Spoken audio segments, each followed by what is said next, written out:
Jewellery factory में बाल श्रम कराने और 59 बच्चों के मिलने के बाद फैक्ट्री प्रबंधन पर कार्रवाई को लेकर अलग अलग तर्क सामने आ रहे हैं।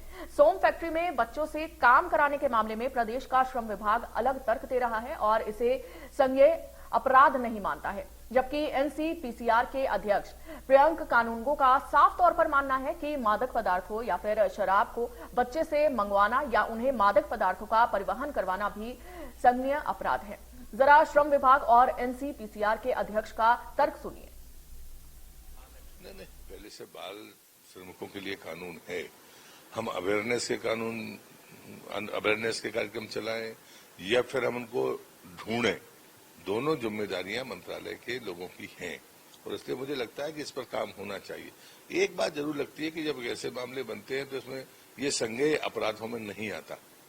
एक बार एक्ट को जरूर मैं देखूंगा कि क्या इसे संज्ञेय अपराध में लाया जा सकता है। एक बार विधानसभा के सामने जाएंगे, यदि लोग सहमत हैं कि वास्तव में ऐसे मामले अब देश की आजादी के 76-77 साल बाद हम इन बातों को कैसे एड्रेस करें, और इसलिए मुझे लगता है कि इस पर विस्तृत चर्चा भी होनी चाहिए। लेकिन ये सच है कि अवेयरनेस हम सबकी जिम्मेदारी है, सरकार की भी जिम्मेदारी है और समाज की भी जिम्मेदारी है। दूसरा, लेकिन कानूनी तौर पर अपराध किस श्रेणी का हो, अभी वो संज्ञेय श्रेणी में नहीं आता है, इसलिए पंचनामा बनता है, 2-3 साल बाद कोई चीजें खत्म हो जाती है। अब इस पर जरूर विचार होगा। पर ऐसे लोगों के खिलाफ कार्रवाई तो होनी चाहिए निश्चित रूप से। इसलिए तो कार्रवाई के लिए मैं ये बात कर रहा हूँ कि चूंकि एक्ट में ये असंज्ञेय अपराध है, इसलिए सीधे उस पर चालान पेश नहीं होता है। पंचनामा बनेगा, फिर बाद में जाएगा, फिर तय होगा कि मुकदमा बनना चाहिए कि नहीं बनना चाहिए। इसी पूरी प्रक्रिया में 2-3 साल निकल जाते हैं, कोई फॉलोअप करता है, कोई फॉलोअप नहीं करता। इसलिए अगर संज्ञेय अपराध होगा तो फिर सीधे चालान कोर्ट में पेश होगा। तो एक्ट को बदलना है तो ऐसे आपसे चर्चा करके मैं हाना में जवाब नहीं दे पाऊंगा।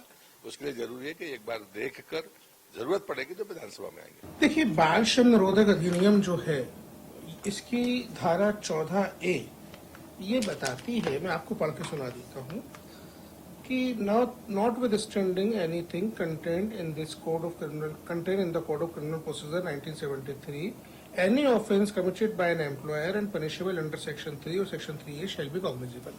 अब ये जो बच्चों को हैजार्डस काम में उपयोग ये फैक्ट्री वाला कर रहा था, खतरनाक काम है शराब बनाना, 3A में अगर पनिशेबल है तो 14A में वो कॉग्निजेबल है, उसमें FIR तत्काल होनी चाहिए। तो ये कहा जा रहा है कि नहीं है तो फिर क्या है?